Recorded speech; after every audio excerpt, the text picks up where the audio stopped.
outstanding, a world-class vision, a world-class this. I'm a real leadership geek, honestly. I've spent my whole career reading books and chatting to people. I just find the whole thing and the announcement, the way it's been announced, bizarre. If you could move away from a model where teachers are so intensely focused.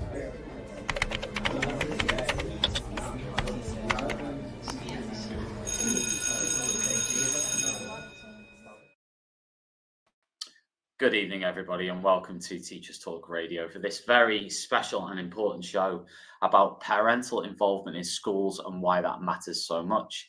I'm sure it's going to be a riveting and informative conversation with an array of expert guests who are joining me live from around the UK.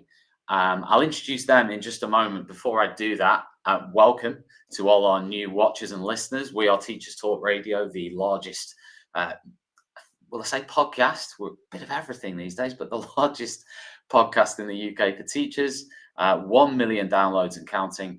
In fact, I think maybe 1.2 million downloads and counting. It is a pleasure to have you with us this evening. And as always, we wouldn't be Teachers Talk Radio, would we, without you getting involved in the conversation. So if you are watching this or listening to it live, please get involved, tag us in, whatever network you're on, LinkedIn, X, Threads, Facebook, wherever you happen to come across this, please do send us a comment, send us a question. We are live. We can have that conversation based on the comments that you submit. Really looking forward to getting into the conversation because parental involvement in schools, it's always a hot topic. It's a hot topic at the moment. It always will be. We're going to be talking about parent-teacher associations, obviously, and it's going to be, I'm sure, a fantastic conversation as we go along with it. The organisation who are with us tonight are Parentkind. If you haven't heard of them, I highly recommend, and I will recommend later on as well, checking them out. They're a national charity representing parent views and voice and championing parent participation in education and school life. They are a huge charity. We'll come on to that a little bit more later on. And hopefully you can get involved with them as well. And we'll be talking about how you can do that as we go through the show this evening. Let me bring our guests into the arena here. First of all, we've got Sean. Sean, how are you this evening? I'm very well. Thank you, Tom. How are you? I am not too bad. I have had a day of teaching today that has involved year 7, 8, and 10. And I will let you in a moment, Sean, guess which of those classes tired me out the most, to the point where I came in and lay on the sofa and stared at the ceiling for about an hour. I've got a guess. And anyway, yeah, it's great to have you here, Sean, and you are the head of parent participation at Parentkind. That's right, isn't it? That is right. That's my role. Excellent. Indeed. Yes. Brilliant. And I feel like this is like the start of a game show where like each person appears and walks into a seat, and then we sort of. I don't usually do it this way, but I thought, well, why the hell not? Pat, you are an educational leadership coach. Is that correct? Right. You coach lots of leaders. Is it senior leaders? Is it middle leaders? It's everybody, middle leaders upwards. So everyone from assistant head really through to regional directors in MAP systems and things like that. So all the way through. And there's a couple of schools where I also coach right through the system. So whether it's ECT upwards. Amazing. And you are also a trustee at Parentkind, aren't you? Yeah, that's right. Been a trustee of Parentkind. I think this is my 4th year coming into my 5th. 4th year coming into 5th year. Now, you thought the 2 guests would be enough, but it's not, because we also have Caroline. Caroline, good evening. How are you? I am all right today. Got my sparkly jumper on. Things are great. Fantastic. Caroline, you are part of the PTA community team at Parentkind. What is that? Tell us what that is. We are basically the people on the ground. So PTAs will ring us or talk to us on Facebook or live chat about their everyday things that are going on, and we help them and support them and get them to where they need to be. Super. listen, I think to open things up a little bit, because this is a huge topic, isn't it? On parental engagement, parental involvement, and how parents interact with schools and communities. So maybe we'll start, and I'll go to you first on this, Sean, but everybody else feel free to come on in, because I think it's a massive question to begin with, Sean. I'm sorry, but why do you think that parental engagement is essential for school success? And can you maybe give us maybe some benefits of parental engagement, and maybe share some evidence for parental engagement in schools? Absolutely. So at Parentkind, and I suppose I should perhaps start by saying, so as head of parent participation, my role is all around, really looking after those two key audiences of parents and schools, and trying to build that connection, to have that really collaborative and beneficial connection between the two, and build community. But to answer your question, at Parentkind, we talk about the power of parental participation, and we do specifically use the term parental participation when we're talking about all the types of work we do. And that's building that in education and school life.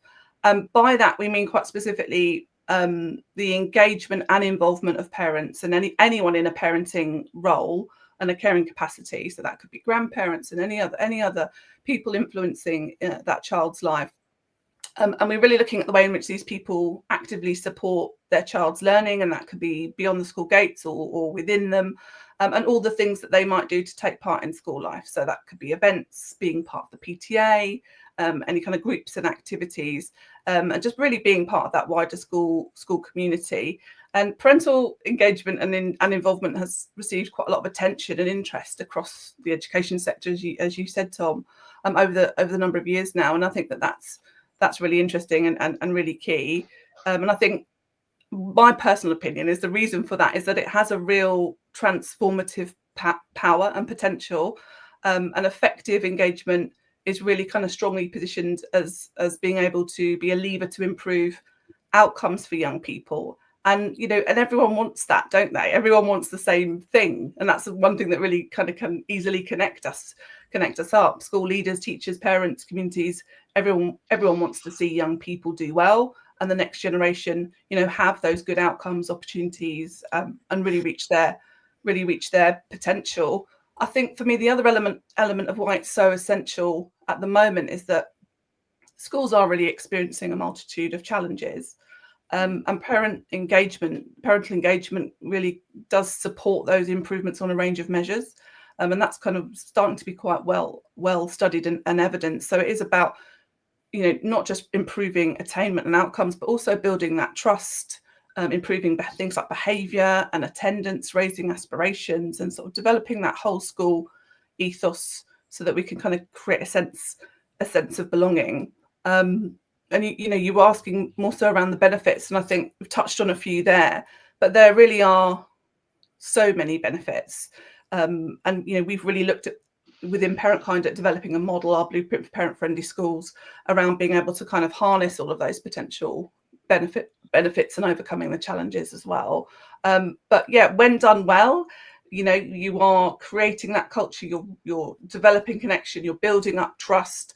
It can have real impacts on, even staff retention. So issues and challenges within schools, really kind of meeting parents' needs and creating that really open and sort of friendly community. In terms of the kind of value and the evidence, there's lots of organisations like the Social Mobility Commission and Ofsted have sort of seen those connections between parental engagement and having that positive impact on academic performance.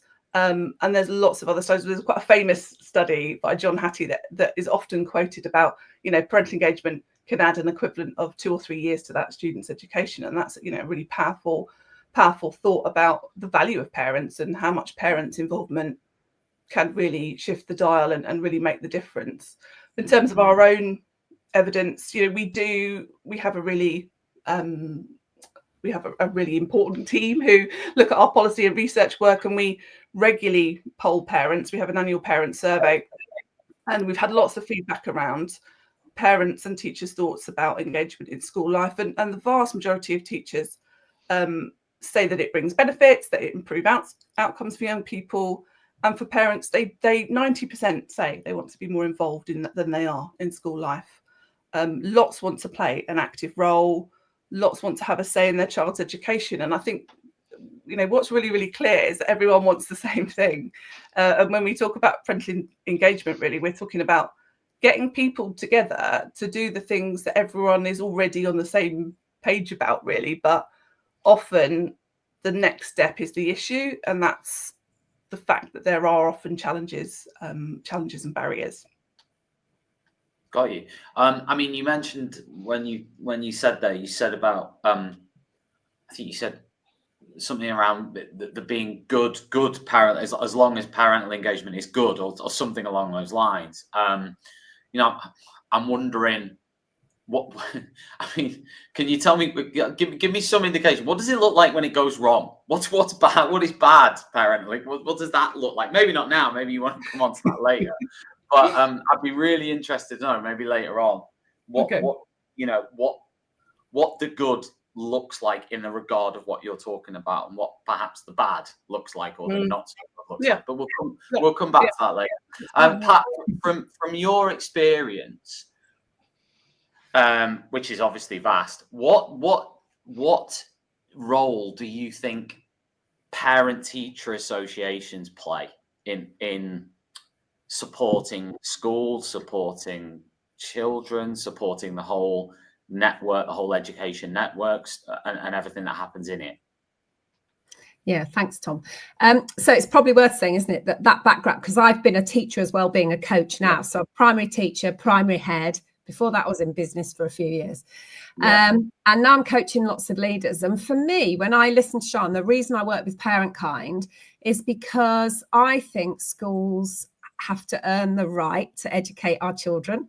And when you look at history, humans have always handed over their young to learn how to thrive in life, whether it's back into Aboriginal culture and learning from the cave drawings, from the elders, whether it's being apprenticed into a trade. And it just so happens that at this particular point in time, we've chosen schools to be the way that we think works for the best. And I'm an educator and a parent.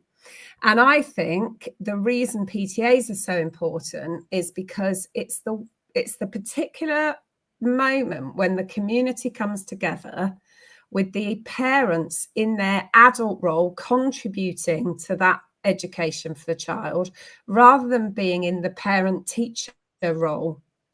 So they're there as adult selves as well as in their parent selves. And for me, that's really important, because really what I really love schools when they reflect the kind of society we want to live in. And that means we have to let parents in as part of it, as well as the teachers and the children.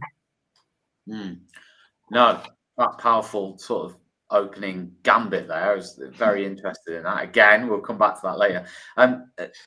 Caroline, what do you see as the main differences between the ideal vision of a PTA and the day-to-day realities of actually sustaining one? So in an ideal world, you would have a PTA which has got both staff members and parents on it, working harmoniously for the good of the school, of the community, raising funds, much needed funds for the school, as well as bringing parents into school. The reality is that for anybody, for parents, for staff, for everybody. So in creating time is probably the hardest part of that. We've got to find time to put on the events, as well as all the other things they do, and as well as the parents in their busy schedules of running children to after school clubs and extracurricular and homework and everything else, to finding time to volunteer on top of that. So those are time is the main struggle, but actually it can be overcome with planning and good communication and meetings and doing things in perhaps a non-traditional way. Lots of our PTAs are moving towards virtual meetings rather than in-school meetings, which means that those little pockets of time that people have can be utilised in the best way. Got you. Yeah, absolutely. I mean, do you think that PTAs are more or less active or common as they were? I mean, I remember in the 90s, it was. I mean, it's always been huge, but I mean, in the 90s, it was huge. Would you say that sort of parental engagement as I mean, I would say personally, just anecdotally, parental engagement has gone up. But I'm wondering from your perspective, when it comes to like PTAs in particular, where you think that sits? I think that there are a lot of PTAs. I mean, we have almost 13,000 PTAs in membership with us. So there's a lot of them out there. But I also think that PTAs are smaller than they used to be. So there's maybe more of them, but there's less people doing it. So on average now, you'd probably have 3 to 5 people on a committee, and they're the ones putting on a wholesome affair, rather than a committee of 10, 12 people that you would have had in the past. Got you. Okay. Do you think that, again, this is just a general question, anyone feel free to jump in on it, but with just sticking on what PTAs are a little bit, the functionality of them, do you think that the contact the PTA has with a school, do you think that's generally gone up, or would you say it's just stayed exactly as it was, or has it lessened? And when I say contact with a school, I mean maybe contact with the head teacher or contact with key sort of people in the school. Would you say that's changed in any way or evolved? I'm going to be really interested to see what our individual perspectives on that, because we all come from different places, don't we? So from my point of view, I think that what Caroline just said, the pressure on working families now means that it's harder for people to contribute time during the school day often. So that idea of the meetings getting pushed outside of the school day perhaps makes it a bit harder sometimes for the staff or head teacher to be actively involved all the time in those meetings. But on the other hand, we've got email and, social media and this kind of thing to compensate for that a bit. But I also think the role of leaders in schools has become immensely more complex and perhaps a little bit harder to engage into the community from that head teacher or principal role. I don't know what the other two think. Silence. I think they agree with you, Pat. I agree. I mean, I was really shocked in the recent Parentkind survey. So I think is it around 15% of parents don't even know the name of the head teacher of their kids' school in secondary school. And I think that's quite a high. That's quite a high number. 15%. Yeah, I am one of those parents. So yeah. So my child has recently. He's in year 8 now. But we've had 2 heads since he's been at secondary school, and I would have to look up the name of his head teacher. I know she's a lady. I've met her, but I couldn't tell you what her name actually was. But her name is on every newsletter, so I probably should know, but it's just not ingrained in the same way that it is in primary school. Yeah, I mean, it's interesting, isn't it? I guess the structure of education has changed. For example, academies didn't used to exist. Executive head teachers didn't really used to exist, so the structure has changed. It's become a little bit more like football clubs. I would say, new roles in football clubs, director of football. You've got your chief executives playing a much bigger role. You've got your academy director. You've got all sorts of roles there within clubs, apart from a manager, right? And that's, it's interesting. So, okay, Sean, I want to come back to you. What do you think are some of the challenges? Because this sort of links into what we've just been talking about, bits of it anyway. What are some of the main challenges and barriers that schools face in fostering parental engagement? And how can schools address these to make things more inclusive and more impactful? Yeah, absolutely. There really are real challenges and barriers to engagement, as some of us have just touched on in that last question. And I think it's really key to have an awareness of what those are, because if we know what they are, then obviously we could work to overcome them. And only once we've done that can we kind of start to have effective connections and relationship building and kind of real buy-in, I think, from parents. There are many barriers, sadly and unfortunately, and these are regularly shared with us via the surveys and the research that we do. I mean, just to sort of cite the kind of top barriers that parents say, and they tell us this sort of year on year, and with very little sort of shifting around of what those top ones are, but they tell us they don't have a lot of time to engage, that they don't know what skills and knowledge they actually have to offer. They don't feel really kind of confident and aware about what they could contribute to schools and school life. They find the idea of being involved quite intimidating sometimes, and that's a really interesting one. They don't literally know how to get involved, what opportunities there are to be involved as well.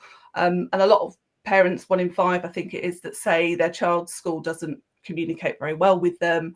Less than half feel very listened to, and feel the school kind of acts on any feedback. And we live in a world where life's really busy, isn't it? It's incredibly busy for families and parents and schools, incredibly so. And our parent communities are a really diverse group. Many of them will cite things like having working or care responsibilities that might mean involvement is just very tricky. There are language barriers. There may be struggles around cost of living, the cost of the school day, affordability, travel, and even knowledge of the school system. They may come from, they may not be used to the British school system, for example. They might feel stigmatized or have had some negative experiences of school in their own time. And I speak to schools often who say, the children who come to school, their parents came to this school as well. It's very much that kind of community, and I think that can build in even a sort of higher level of challenge. And of course, teachers also have those barriers as well. A lot of them tell us they've not got any kind of strategy around parental engagement. They don't have anyone appointed as a specific lead for that work. And half of teachers, I think, told us that they really lack confidence to engage with parents. Very low numbers, about 5% have had any kind of training in parental engagement. So yeah, we know teachers really lack a lot of time. It's a really busy role, and they're quite often challenged by parents, perhaps with more challenging behaviours. And yeah, I think that's really a key reason why we've as an organisation wanted to look into those kind of ways of solutions for those things, and developing kind of models and tools to really try to support those barriers, because that's the first step really, is identifying barriers, knowing what they are in general, but also which ones are specific to your parent community, because every school is different, every area is different. What is it that's true for your school community, and how can you start to address those, identify those and overcome them? Because only once you've done that can you kind of start building those connections, really. I mean, just flipping onto what you were saying there, I've never had any training in my career on how to engage with parents at all. Yeah. And I've had lots and lots of really positive sort of parental engagements. I've had some more challenging parental engagements, as I'm sure every teacher has had. And it's interesting. I mean, would Parentkind help teachers with that? Is that something that Parentkind can do as well? Oh, absolutely. Yeah. But training specifically, I mean, on absolutely. Yeah, that is a really key part of what me and my team do. So we have CPD accredited training for schools, and that is all based around parental engagement, and specifically our blueprint model, which I can talk on a bit more. But essentially that is designed for those who are responsible for parent participation in your school. So it's appropriate for governors, for head teachers, deputy heads, essentially, and all staff really. But we have a bespoke training offer. We can tailor it to specific requirements, so we can run that in person and online. And that really has a deep dive into, what are the barriers that we've just discussed? How do we start to overcome them? What models and approaches and methods might work? And how do we put an action plan in that works, that works for your school? It's all built around that.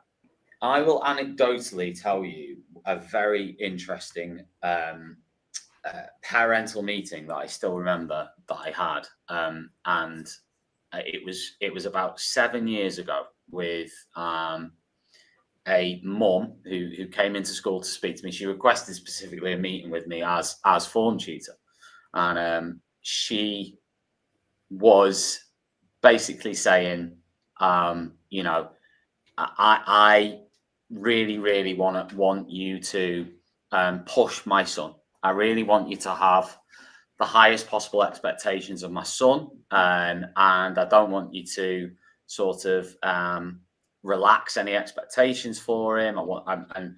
I noticed he got this in his last assessment, you know, and how can he get better? What does he need to do? I'll get other family members involved if you know, to support the process, etc. And I remember the meeting was maybe half an hour, and it was you know, they'd obviously come from work for the meeting and everything else, and you know, that child now plays professional football at a very high level, and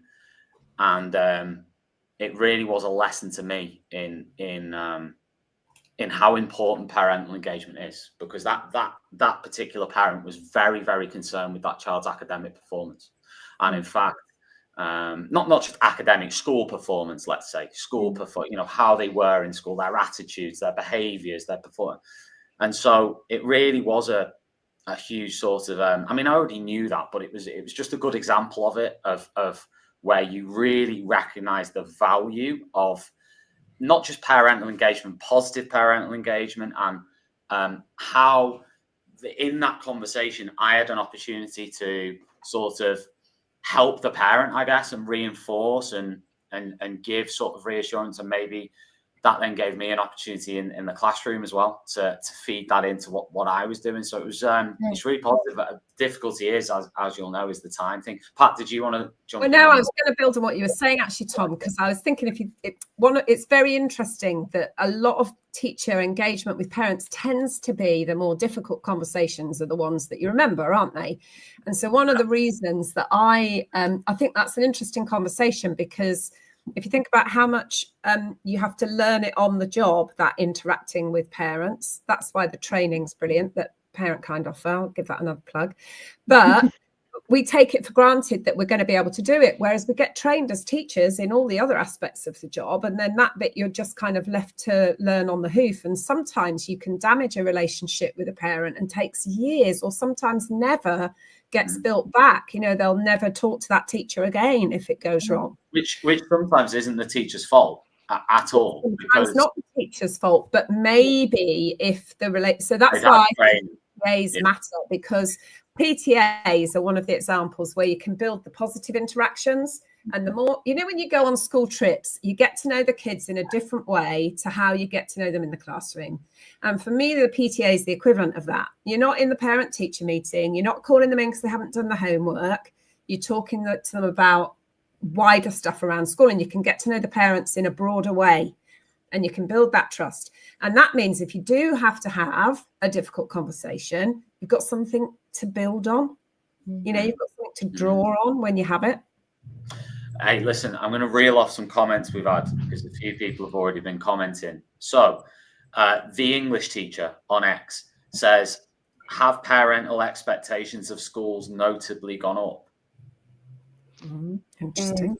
It's a question. I'll read them all out and then you can comment as you will. Martin says, what about bringing grandparents into PTAs? I'm assuming they've retired and they're not tied up with work. Carly says, what was that? Oh yeah, the irony. I was going to write a post about parental engagement after coming back from a PTA meeting. Well, welcome, Carly. We're saving you a job, and you can just watch this and share it with all your colleagues. Okay. So, anybody any comments on those, including that one from the English teacher, the first one, which was about expectations from parents going up? I think there is an element of that, and I wonder whether part of the picture, it's not the whole story, but is COVID, in terms of, you know, the dynamic shifted. Parents sort of were at home and doing stepping in and doing some of that learning delivery, and I think that it created this kind of dynamic between, although schools and parents were further apart in theory, they had to communicate more. And I think that opened the door to a lot more kind of questioning and a lot more insight that parents had into what goes on in school life, whereas before perhaps they didn't always have to engage with it. There could have been a little bit of a culture of, well, I take them to school and I hand them over and they're yours for those 6 hours a day and then I get them back again. And obviously that's the kind of culture we want to shift away from anyway, that everybody feels like actually we're all joined up in this and we value your input and vice versa, and that it isn't sort of siloed and separate. But I wonder whether COVID actually has created a bit more of a sense of higher expectations, parents being more aware and asking more questions and wanting more from the school. I mean, certainly in my sort of travels, in conferences and training and speaking to schools a lot, I know there are a lot more parental questions, there are a lot more parental issues to deal with, there are a lot more kind of complaints to process. There's a lot more kind of commentary, long emails, social media posts. There's a lot more that would not have been in that space between parents and schools, perhaps if you went back 10, 15 years. And so, yeah, I do think there are high expectations. There's a lot to respond to. Parents are a big kind of, I would say, section of workload for schools, but we need to make that a kind of positive thing, and we need to make that quite a cohesive thing between the two. I'd say as well that parents have more access to teachers now. I know when my son started school, he started school and he went to school, and since then we've had things like Dojo and Parent Mail come in. Are these good things though? Is Dojo are these good things? By the way, I'm sorry, that's not to say that we should, but okay. Listen, let's paint the sort of old picture, if you like, from the 1980s when my parents were both teachers, right? I mean, the only time probably, I mean, actually, do you know what, right? The first school I wouldn't say the first, one of the schools I taught in early in my career, I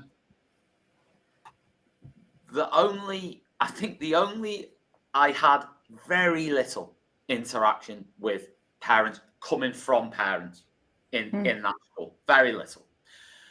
Most of the parents were very, very supportive. Very, very supportive, absolutely fine. And funnily enough, again, I'm going to keep coming in with these stories if that's all right, because I've got some good ones. I've got some really good ones. And I can laugh about this one now, but at the time I wasn't laughing about it at the time. I was literally like, oh no. So I in this school, I was teaching in a porter cabin. God bless me. I was teaching. You were lucky, Tom. For a long time, I was. For a long, long time, for many years, I was. And anyway, this was in the times before all the high security arrangements that are in place now. And I taught. I'll never forget it. I taught a year 7 group, and they were doing a lot of cutting and sticking, as of course loads of teachers did in the like early 2000s, because it was the best way of teaching, to just cut a load of stuff out all the time, right? But anyway, I've done all this, and there was paper on. There was just like the room was. By the end of the lesson, I was like, holy moly! Like, bear in mind, my classroom was like in the Arctic, like compound of the school that no one ever went to. So probably I was going to have to do something about it. So I was like, right, okay. And at the end of the lesson, I'd said, I can't remember what I'd said, but I'd said, like, can everybody pick something up, right? Anyway, it was the lunchtime, right? It was my lunchtime, sat having my lunch.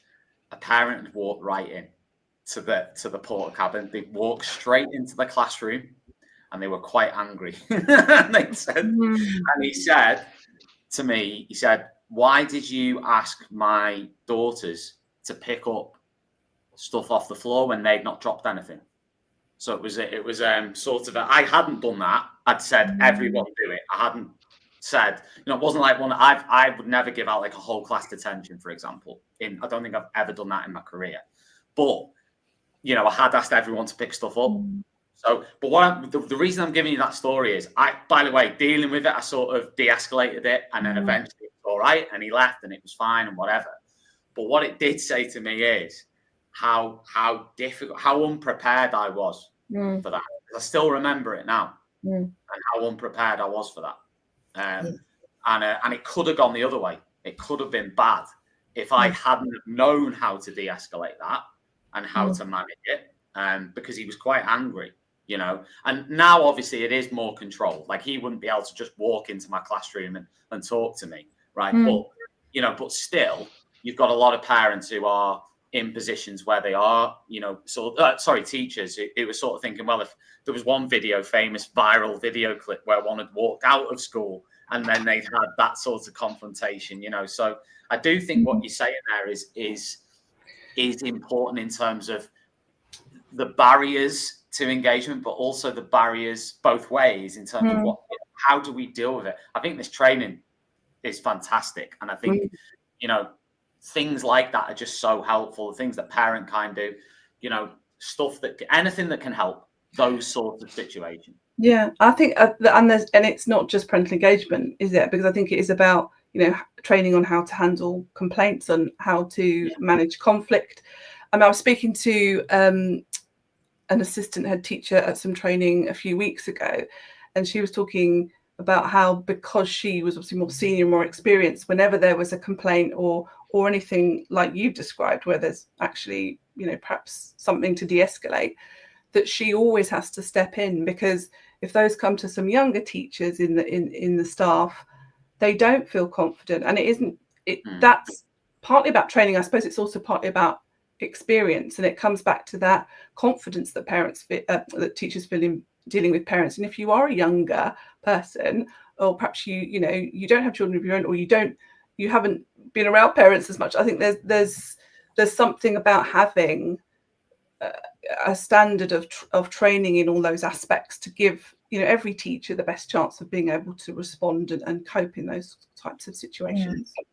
I think there's a really interesting thing around that expectations question, given that your anecdotes from the 1990s. And I think maybe perhaps as teachers, we assume it's getting worse, whereas maybe it's actually always had an edge of, like, you know, inevitably there's going to be a sort of crossing of the waters, isn't there, between the professional role of the teacher and the role of the parent as the advocate for the child. And I would say, based on the coaching with leaders that I'm doing, people feel there is a shift in terms of expectations about the parental role in that. So I would say there's more likely to be parents who come in and back the child in the conversation than automatically assume the teacher's in the right. I don't know, you know, what you feel about that.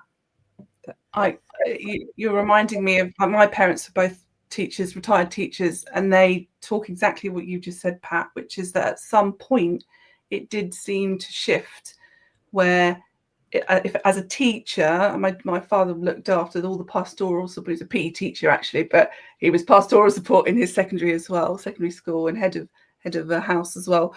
But when there was a point where if parents came in, they were backing the teacher, and then it seemed to shift the other way. You know, what are you saying about my child? You know, and I don't know what that means really. In many ways, is it a bigger cultural shift, and have we sort of changed? Has it changed? I don't know. I mean, I do think at the start of my career, and certainly prior to that, obviously I mentioned my whole family come from a family of teachers, but I do think there was sort of that thing of whatever the teacher said is right. No, if the teacher told you to do something, you're going to do it. That sort of attitude. If the teacher said that, then that's what you're going to do. And if this now, there would, of course, there's always a balance to be had. Of course there is, you know, and perhaps in the past, sometimes, you know, you think about some of the practices in schools in the 1960s and 70s, you know, the corporal punishment and all this other stuff that was going on, then obviously there has to be a balance. But now, you know, you look at it and you sort of go, you know, we've moved to a place maybe where that sort of attitude doesn't, I'm not saying it doesn't exist, but it certainly doesn't exist as much as it did. I don't know what the impacts of that are, right? Because there may be positive wider impacts from that in a wider sense, in an in-school sense, like you've mentioned, Sean, I guess that's probably going to play into the increase in complaints and the increase in engagement. You know, I'll move on. Oh, go on. Sorry. No, it's not. I was going to say it also plays into. I was going to probably go the same way as you, because it plays into why that sort of formal structures around representing parent voice broadly rather than just hearing the loud voices becomes really important. For sure. Pat, I wanted to ask you about head teachers and how they view PTAs. Do you think that do you think they view PTAs positively, or do you think they view them with a bit of a, you know, oh no, it's the PTA on the phone? Yeah, I mean, obviously that's going to vary wildly by their own experience. I'm giving you two very extreme examples there on the scale. So, I mean, I would say the big differentiator in the answer to that question is primary and secondary. So in primary schools, PTAs are much more common. And I would say the playground relationship in general is a bit more close. And so the vast majority of PTAs, especially the ones that benefit from Caroline's team's brilliant advice, get really good PTA relationship going and would never want the school to be without them. You know, for me as a head, when I was a head, I had a PTA and a parent council because I wanted real clarity around the PTA's job is to add the extras, the icing on the cake, if you like. But actually, a couple of the examples I was going to talk about if we get a chance weren't icing in some cases. You know, things like running a book club swap, a toy swap, a second-hand uniform. That's not icing for some kids. That's really vital, and the PTA can do a lot of that stuff as well. But I wanted real clarity between the PTA role and the parent voice role, which was influencing, not directing or voting on, but influencing school development, school direction. And I found that really valuable personally. And I know lots and lots of schools that absolutely love having their PTAs. But I'm really interested in the fact that in secondary, it tends to drift away a bit. And I know some really good examples of very positive PTAs in secondaries that are running, you know, brilliant quizzes and things like that. But it's I don't really understand why it doesn't just flow through, you know, because secondaries might get a bit more money per pupil, but they still need the icing on the cake or the help with second-hand uniform and supporting the children who don't have as much. And so the role of PTA in that's really important because it's like an outreach of the community, isn't it? Brings people through the gate. Sure. And Caroline, you know, in what ways do you think that PTAs can foster community and inclusivity in a school? So the PTA, I think, is in a really unique position because they're creating events that community wants and needs. So every school we speak to, they're slightly different. They have different needs, they different wants. Some PTAs run events that make very little profit, and that's about getting parents through the door. They might have a big multicultural school, and actually what they're doing is holding events where different cultures, different communities can come together to make that school feel more cohesive. Then you've got other schools where you've got maybe a high proportion of children who are going to after school club and breakfast club and their parents aren't on the playground, so they're running events that are predominantly in the evening, and they school and see each other where they wouldn't normally see each other because they're dashing in and out of after school club. And then you've got those other ones again who run the traditional summer fair, Christmas fair, where it's just an opportunity for people's faces to be seen and see those teachers in a non-teachery role and breaking down those barriers and opening doors so you can actually have a conversation without the kind of tension of the classroom. Now, obviously, Caroline, you work with, I think it was something like, I read something like 14,000 PTAs or something, was it? I can't remember. Close to that. I think we're just around the 13,000 mark. So yeah, but they're the ones just in membership. We have ones who are not in membership that we work with as well. So yeah, okay, right. So just thinking of the ones who are in membership with Parentkind, I guess at this point, what do you when confronted with? I mean, this is just a question now about, I guess, what Parentkind does more than anything. But like, all the stuff we've discussed so far, when it comes to the PTAs, what sort of thing do you actually do? What is it you're doing, Caroline, in your day job with that? Is it literally anything and everything, or is it more specific to literally? So I think I give you my example for today. So I've had probably 3 conflict calls where there's been some sort of problem in the school. I've also had somebody who was about to have their first ever AGM, and she just wanted to read through her report with me and check that she hadn't missed anything. So there was a bit of a pep talk going on. Then we've had people who've just wanted to say, oh, I'm doing this event, can I just check that like the insurance that we have covers this, can we do that? Then we have people who ring and say, oh, I just need to update my phone number, can I do that? So literally there is absolutely everything. But we also have calls from head teachers and teachers who say, I've got my PTA, they've got a bit rogue, help me get them back on track. And so we support the schools as well as supporting the PTAs. We do everything and anything. Got you. Well, yeah, that's really. I say, and we're also really lucky. We've just started, so our team's just branched out, and now we actually have people who are regional. So we have community engagement executives who are actually going into schools, whereas we predominantly talk on the phone. Now we have engagement officers who are actually going into schools, helping them start up PTAs, getting that kind of engagement up and running face to face in real life. Smashing. Okay. Well, I want to sort of move on a little bit here, bit of a change of course, into sort of best practices and community building and how schools can sort of best work with parents and groups of parents. And I was speaking to a school leader a few weeks ago, and she was saying that there is a group of parents who just, you know, she knows they really don't like her and they don't like, you know, what she's doing and what she's trying to do.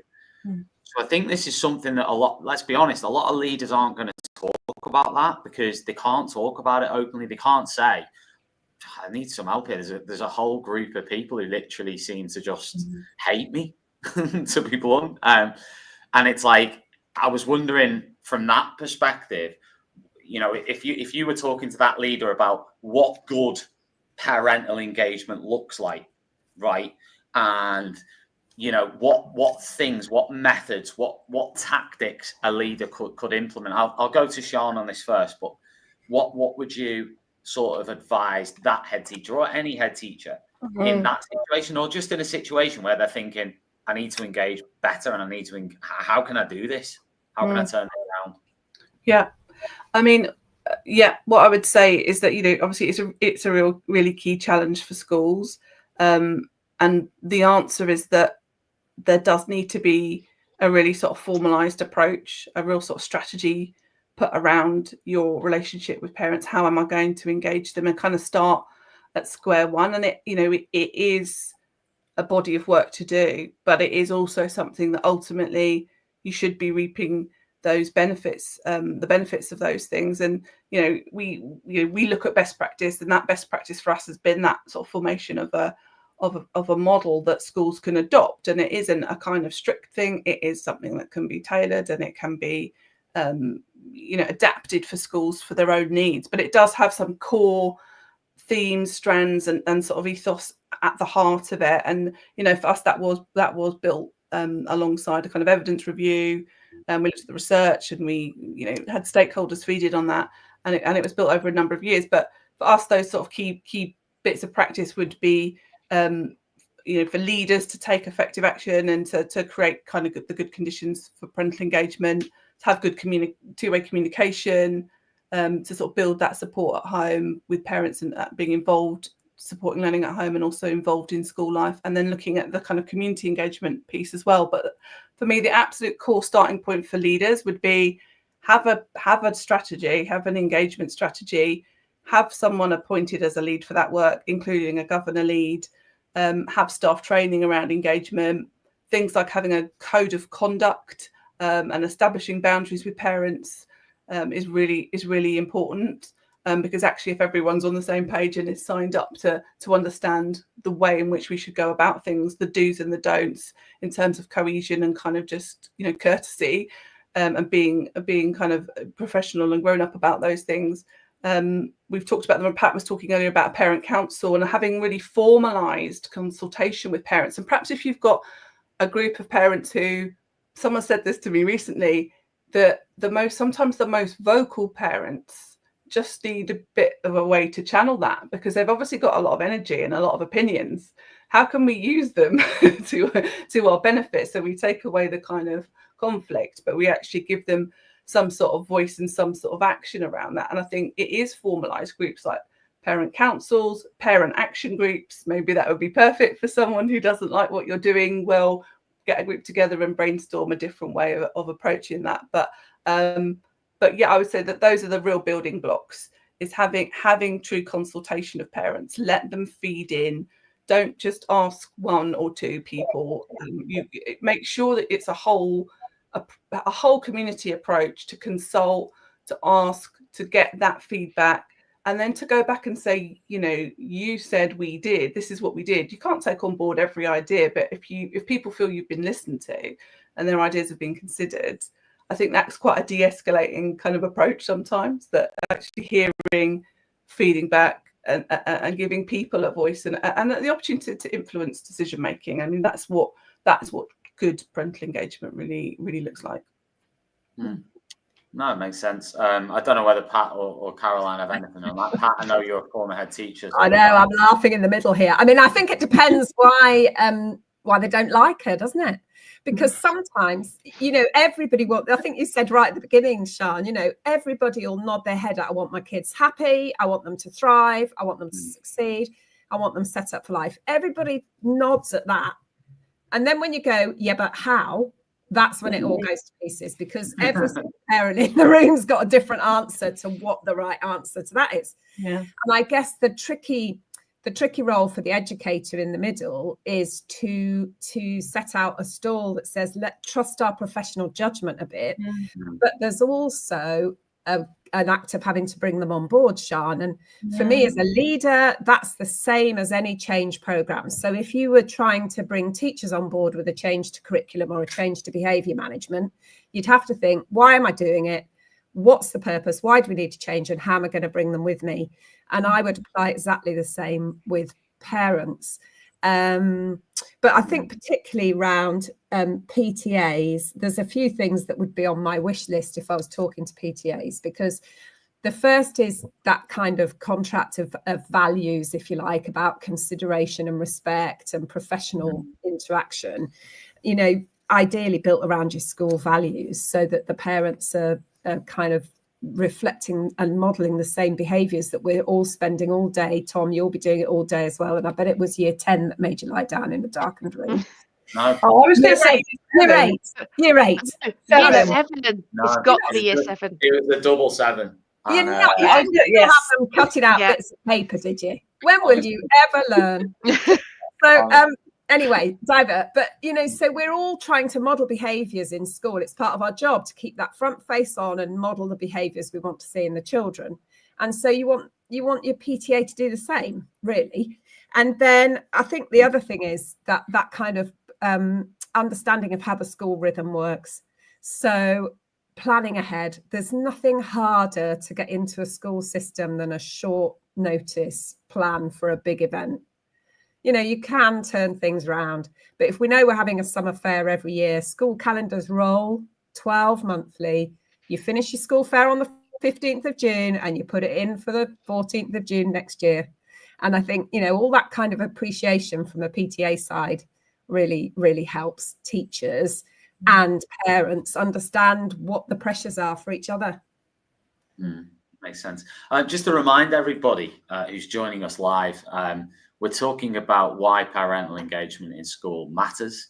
I've got lots of wonderful guests here who are from Parentkind, and Parentkind are a national charity who represent parent views and voice and champion parental participation in education and school life. And you can find out more by visiting them at parentkind.org. So make sure you do that either now or maybe at the end of this conversation to find out more about some of the things that we're discussing tonight. Caroline, I wanted to come to you next, and I wanted to ask you about, you've already sort of touched on this, I guess, but some sort of strategies that PTAs use to encourage parent volunteers, especially when there might be sort of misconceptions about a PTA culture and what that actually involves them having to do. So let's be honest, if someone said to me, which they have in the past, do you want to be part of, I mean, I'm not a parent, but they wanted me to be part of I can't remember what it was, the Parent Teacher Association or something, the link. I'm horrible. But immediately in my head, I'm thinking, oh no, it's like, sort of having to put myself out there with parents. And I'm thinking, what you've got those stereotypical views of what the PTA might involve or stuff like that, or misconceptions about what it might involve, in all fairness. So what do you think on that one? How do you encourage parents to get involved? How do you, help parents and teachers actually to understand a PTA culture and what it should be like? I mean, what should a PTA culture be like? So I think we have all seen the memes of the clipboards are out, the PTAs are coming, run the other way. And those are how most people would view a PTA. They see them as a group of mums, always a group of mums, never dads involved, although we will tell you there's lots of dads who are on PTAs and do a brilliant job. But it's always the busybody mums who are there gossiping on the playground, into everything. And honestly, in my own experience and I think Caroline's frozen. Sorry. That would be my children on the Wi-Fi when I've told them not to. Don't worry. All right. So yeah, we'll have to come back to Caroline. Caroline, we'll come back to you when your kids have got off the PlayStation. We'll come back to you. Sean, we've got Sean or Pat. You jump in on this PTA culture. Talk to me about it. Sean, you go first. PTA culture. In words, in adjectives. I'm back. I can jump in if you like. I can save you, Sean. Yeah, you can. Are they off their games? Yeah, they are. My experience of PTA culture is, it's a really valuable part of school life. It raises really necessary funds, doesn't it, for our schools at a time when we most need them. But I think what Caroline was probably getting to, but I will pass the baton back, is that sometimes it can be quite niche and it doesn't involve everyone. So it's also thinking about how PTAs can be truly sort of diverse and truly open and sort of feel welcome to everyone, and everyone gets a chance to sort of participate. Not everyone can run one. But yeah, Caroline, I will let you pick up the baton. Now you're back. Sorry. So I personally, and I will tell you the truth, I would never ever have joined the PTA out of choice, ever. And I was chair for 8 years. So honestly, however, my husband was a governor, and the head teacher came up to me while my son was in reception and said, "You're coming to the PTA meeting tonight, aren't you?" And there's me, little reception parent, going, "I'm okay, yes, okay." And then within 3 months, I was a co-chair. And then within a year, I was chair. And then there I was, but it wouldn't have been something I would choose to do, because I also had heard all the stories about the cliquey mums, but honestly, it's not been like that. And some of my best friends, and I will say my best friends, are friends that I've formed through the PTA, and that's been one of the. Oh, Caroline's gone again. Let me, while Caroline comes back, because she's frozen, let me read out a few. We've had a few comments from Paul. They're quite interesting ones. So Paul has said, in 16 years of teaching, I guess around 99% of parental interactions that I've had have been reactive rather than proactive.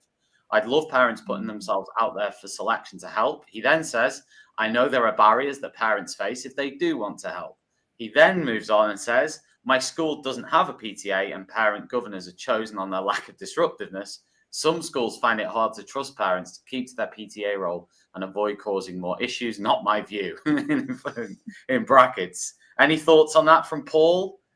I'm not sure exactly what he's getting at there, but any thoughts? Well, I've got thoughts, because it sounds like Paul's talking as a parent, is he, rather than as a teacher? I'm just trying to. Don't know. No, might be talking as a teacher.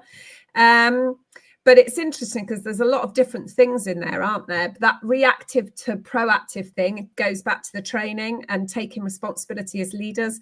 I love your story, Caroline, about being tapped on the shoulder. I can't remember the number of times I've done that, because that's how teachers try to get away from the kind of cliquey image that PTAs have, because a friend asks a friend, ask a friend. And the only way you can get around that is to bring people in from the wider community. I think social media or, modern technology communication can really help with that, especially if it goes through school comms rather than side chat, which is not my most favourite thing. Does anyone want to take this one? How can we stop them becoming a clique? You guys pitch in. I've already said my piece. I think you have to widen it and limit how long people can be on it for. I think as well, it's about being. Point, actually.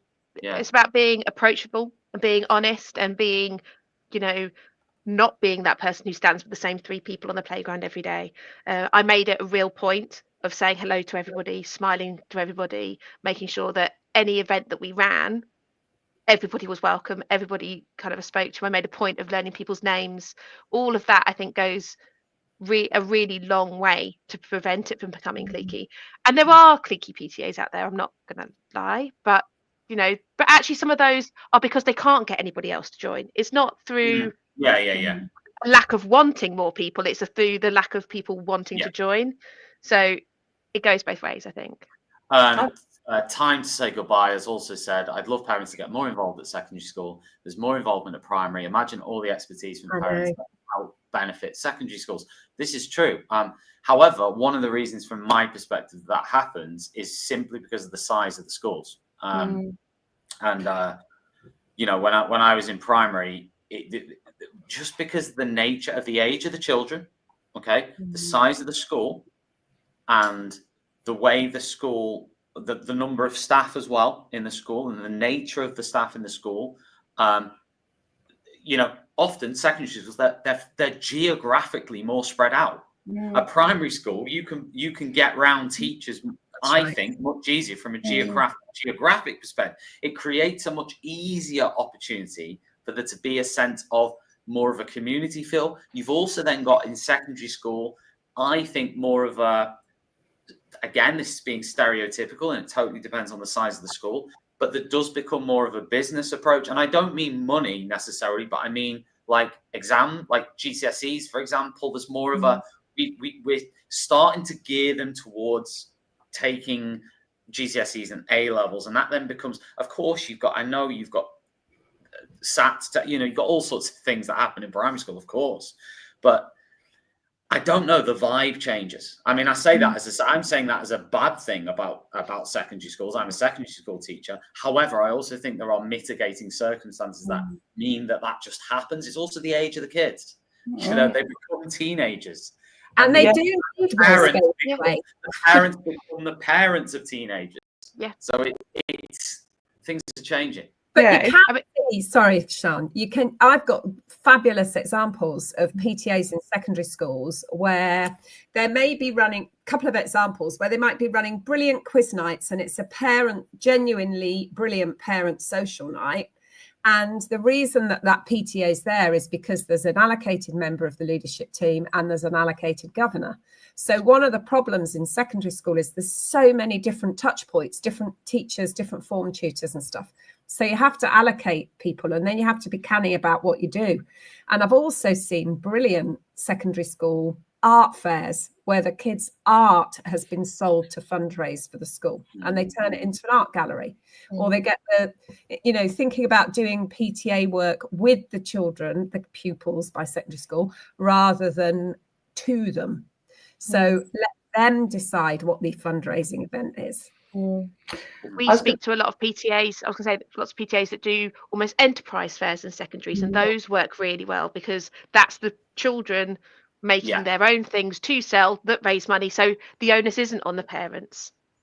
Yeah, that pupil-led approach for secondary can really work, can't it? And I think it isn't just, obviously, as you've noted, really, it isn't just the PTAs at secondary Although, you know, if we did have that continuation in the culture of PTAs, that would really help. But it's all the other things you said, isn't it? The school gate culture drops away for parents. They're so big. The children want the independence. There isn't one form tutor that perhaps knows your child inside out like they used to at primary, to have that touch point with sometimes. But I think there are so many opportunities at secondary to sort of create different types of involvement. You know, there's the transition that we need to kind of harness a bit better, so that you do actually try and maintain that momentum of involvement, and that culture that where we used to doesn't necessarily have to drop away, but we have to think about how that works. And there are so many things happening at secondary, like careers. You know, have a careers carousel, bring all your parents in, get them to talk about what they do, and have the benefit as the person has so much expertise and skill, and we're just perhaps not creating those opportunities for parents to actually come in and share those. So I think, Sean, I know you mindset shift bit. Yeah, I know you've touched on this sort of earlier anyway, but in terms of resources or training on sort of PTAs, parental engagement, schools engaging with parents, are there any sort of specific resources that you know, or training courses or things that you would specifically recommend? Obviously, I know we are talking a lot about Parentkind here, of course, and it may be something within Parentkind, but it can be anything. Is there anything, you know, are there a number of things you would sort of recommend as a starting point, let's say? I mean, I would have to recommend Parentkind first as a starting point, obviously. Yes. I mean, I think that there's a lot more conversation around parental participation across the sector. There's lots of conferences, there's lots of webinars, there's lots of articles. I think it is sort of immersing yourself as a school in that work, really. Well, let's imagine I'm Mr. Rogers from School A who you know, is sort of approaching you at Parentkind and saying, listen, you know, I don't have a clue about what I'm doing here. I'm starting from a real blank slate. I'm guessing your first step would be, you know, a meeting with me or something to suggest particular courses or training or whatever. Yeah, absolutely. You know, get in contact with us at schools@parentkind.org, and, you know, we'd be more than willing to have just a conversation to see what schools need. I mean, our model is downloadable for free. It's there. You can go there now on the website. You can download that, and the good starting point is to have a read through the context and the background of that. But we have been developing resources. We're working partnership with lots of other organisations. So there's a piece of co-guidance around parental engagement and governors that we did with the National Governance Association. So there's lots of sort of joined up resources on our site as well. But yeah, I would certainly say start with a conversation with us even if you're really early on in that journey. We've got a tool on a site called parentfriendlyschools.com, which is like a measurement tool, and again, you can go on there really early in your journey and actually work through the series of questions. It does take a bit of time, but it's worthwhile to sort of see where you are, because as a school you might think we're not doing anything around that, but actually once schools start to fill that kind of self-assessment out, they can see where they are really strong at the moment and perhaps where they need to do more work. So that I would also recommend for schools to sort of pick that resource up and get a sense of where they are in that journey. Superb. Pat, I wanted to ask you, how do you think schools can encourage a PTA to reflect the diversity of a school community? How can it do that? Yeah, which is like the reverse of the clique thing, isn't it, really? I mean, it's always tricky, because if you think about the barriers that we talked about earlier, whether parents are simply busy, right? Working, two working parents, single parents, maybe caring responsibilities, maybe holding down 2 jobs to keep everything together. You know, that's the reality of life, isn't it? So you've got that. And then you've got all the cultural diversity in lots of different schools.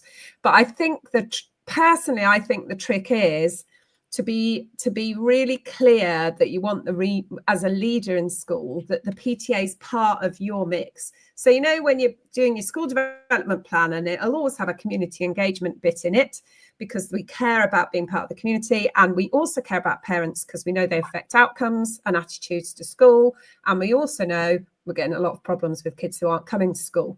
So we need to engage parents broadly, and the PTA is a really big part of that. So to get the wider engagement, I spoke to quite a lot of colleagues in preparation for tonight who are working in really diverse areas, inner city schools with lots of diverse parent backgrounds.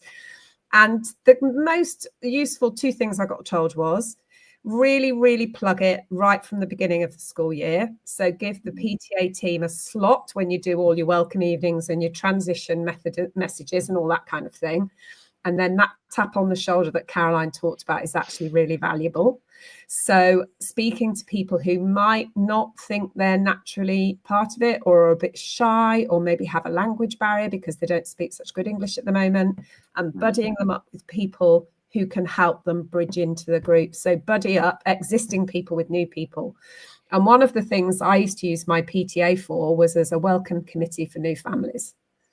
And so when people joined, instead of everybody looking at them and wondering who they are, I used to actively speak to a member of the PTA. This family is going to be joined. Can I introduce you? You know, would you? And actually just use it as part of the school toolkit. So it takes work, but if you're starting up from scratch, you've got a slight benefit because you can then put out feelers and build it from scratch, can't you? Get people on the table. It's sometimes a little bit harder if you've already started, because then you're having to encourage new people to join what looks like a group who already know each other. For sure. Is that helpful? Yeah, no, absolutely. Yeah, for sure. Caroline, I wanted to ask you, sort of on the same theme, I guess, of how to make PTAs more inclusive and getting more people involved, but also the roles of PTAs. How do you think technology has impacted that? You've already mentioned about, you know, online meetings, but I mean AI and other things. Do you think there's any sort of things regarding that and PTAs, or do you think I would imagine there's quite a bit actually coming down the line on that? There is, and we speak to PTAs all the time that amaze us in what they're doing. You know, I over the summer fair period, we spoke to lots of PTAs that were using QR codes on their stalls instead of cash. Parents don't have cash, you know, nobody goes to the cash point anymore. So every stall at the summer fair had a different QR code. Parents scanned it to pay it. Treasurer at the end gets a report telling you exactly what stall made exactly what money. And you can track the most profitable stalls. So when you run your summer fair next year, you already know what your main focus is going to be. You know where to pour your money in. And you just think, it just wouldn't have been done. You know, 5 years ago, it wasn't a thing. And we speak to lots of PTAs that use tokens. So instead of, or stamp cards instead of money at fairs. Ticketing platforms, rather than spending hours like with your guillotine cutting up the disco tickets. It's all done electronically now. They have a ticket on their phone. They scan in as they come in the door. You've already got all their allergy information and their emergency contact. It's just done using AI to write Santa letters. You know, it's crazy what the PTAs are tapping into at the moment. You've got, instead of spending hours producing a poster, you can go on a website, see whatever somebody else has done, you know, create your own, do it in every format you like, make it so it's a Facebook cover, you can have it as an Instagram post. The time and effort that people would have traditionally put into putting on an event has been completely revolutionized by technology. Yeah, definitely. No, for sure. And actually, there's a big link in there with bringing people on board as well, isn't there? Because you know, getting to people via Instagram and Facebook, that's where people are learning their stuff and gathering their information. So there's no point in trying to fight that. We just have to go to where the audience is. And that's breaking down barriers as well. So I spoke to a brilliant PTA this day who are on TikTok, and they TikTok all their events, and when they've want to get a message out, and they're a secondary school PTA actually. So a lot of the kids follow the PTA on TikTok, and that is then a whole other way to communicate with people and open the doors and get people involved who wouldn't have normally got involved. getting down with the kids apparently is the new thing. I've got some final questions for each of you, some final thoughts and reflections, and final things that I want to ask you. So, Sean, I'm going to start with your good self, and I'm going to ask you in this final bit, what are the greatest challenges that schools face that strong parental engagement can overcome? And I want you to think particularly about the most underrated challenge that parental engagement can help to overcome. In other words, what I'm trying to get at there is a problem that schools face that you think parents can have a bigger impact on managing than perhaps is the general sort of mood music on it. That's an interesting approach to that question. I mean, I think there are some headline challenges, aren't there? There are some real headline challenges, and that we know that they're so multifaceted, and schools are experiencing them all in one go. And when I read those sort of reports from the likes of NGA, it's quite sober reading, isn't it? In terms of the, it's budget and funding and staffing and workload and well-being, send provision, attendance, the cost of living. It kind of goes on. And I think for me, the key thing about parental engagement is that if you get it right and you get the kind of culture right, the values, you start to create that community, collaboration, belonging. I think belonging is a really important word. I think it can shift the dial on any number of challenges. Yeah. I don't, we're not here claiming there's a silver bullet called parental engagement and it'll solve all your problems. If only. That would be wonderful for all of us. I think we're saying that it is a really key component that is often underutilized, and often because there are barriers and there's so many priorities, there's so many things to do, that it's rethinking about, if we do this work, it could actually really sort of support it. I mean, I'm not saying this is underrated at all, but there is a big conversation at the moment around attendance. Obviously, that's a really key thing. I've just started a project with another charity and working with a group of schools in Kent to look at improving attendance through the lens of parental engagement. And this is new for us. And I don't have the outcomes of that because it's a current project. But I can see that there are lots of incredible case studies of schools who've, as part of unpicking what's going on with attendance, because of course there are things around curriculum, there are things around looking at the data and things that are not related at all really to parental engagement, but actually looking at how can I make sure that on all schools I'm actually connecting with parents around this issue. And sometimes that is about really clear messaging, consistent messaging with parents. It is about getting parents excited about what it means to come to school so they can kind of really see the value in that.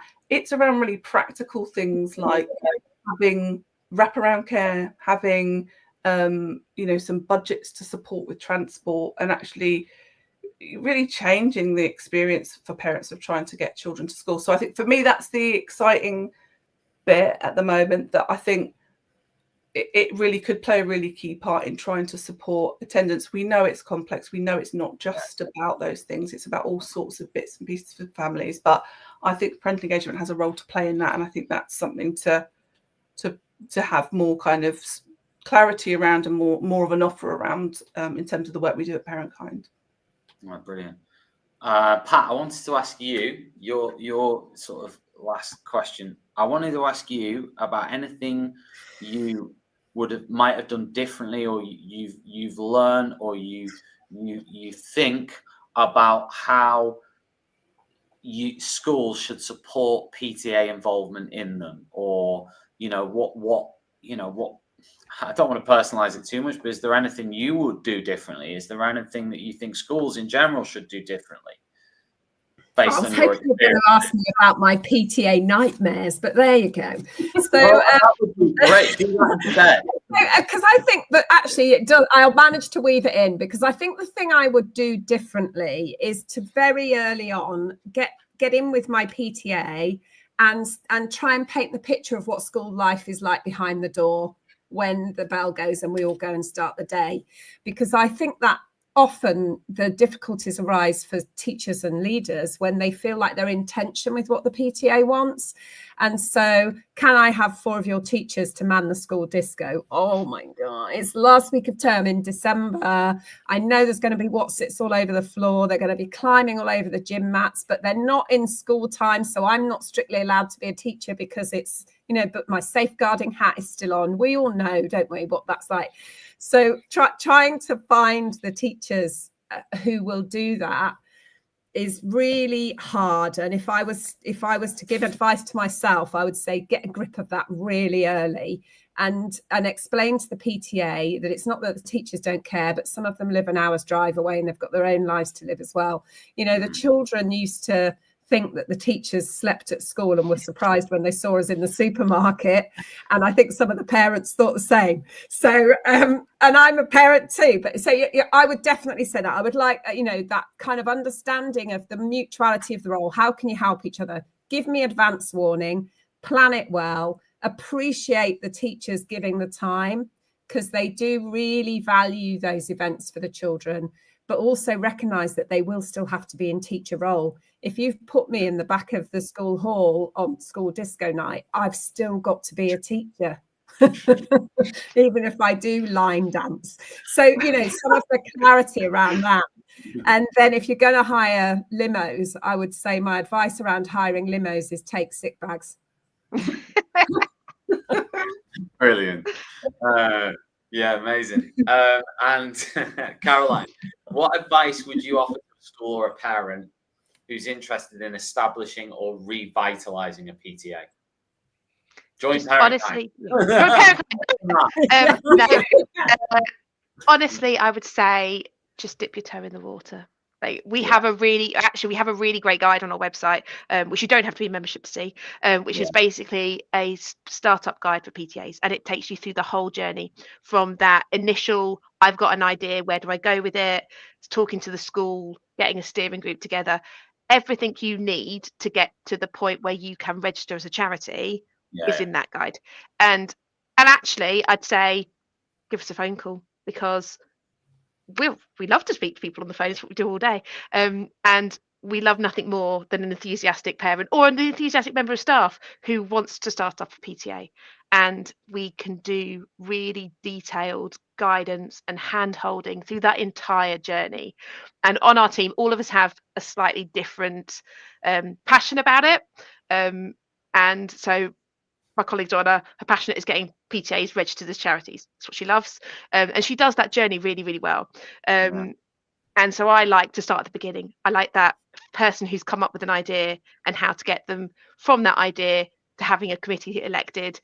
And so we all do certain things. And I'd say, if you've got an inkling that you want a PTA or you need a PTA, or you've got a PTA, but actually they've run the same disco every term for the last 5 years and everybody's bored of it and attendance is dwindling, again, ring us, because we're full of brilliant ideas, because we speak to people who have amazing ideas that we completely snaffle all the time and share with other PTAs. Got you. I wondered, I'm going to open this up to all of you. Final question of the evening. Is there anything that we haven't said that you would like to say about why parental engagement in schools matters, or anything around this topic that we haven't covered that you would like to bring into it? Or have we covered literally everything? We've covered everything. We've done it, people. We've done it. We've achieved our mission. Go on, Sean. Did you want to say something? Yeah, I was just going to say, one thing I'd say is that I think it's really good for schools to read our annual piece of research, which is our national parent survey. And this year we surveyed 5,500 parents across all 4 nations. And I think this gives a really good insight actually into parent points of view and concerns. You know, it's a real opportunity for parents to share their experiences and challenges with us. And I just think that provides really, really good context. They absolutely speak about their views on education, supporting learning, things like school attendance in this particular survey. So those are really pertinent. But beyond that, it gives a really kind of good, well, I won't say in all cases good, but a really clear picture of the other challenges that parents are facing around things like cost of living, mental health and well-being were two of the sort of topics we really honed in on this year. So I just wanted to make people aware that was there, and that for teachers and schools having that broad awareness of all the things that are affecting parents currently, I think perhaps just again creates those connections and understanding of people's circumstances. So yeah, I've got a couple of bits. Yeah, I've got a couple of bits. I think building on that, Shamrali, the PTA often gets thought of as being the Christmas fair, the summer fair, and the school disco.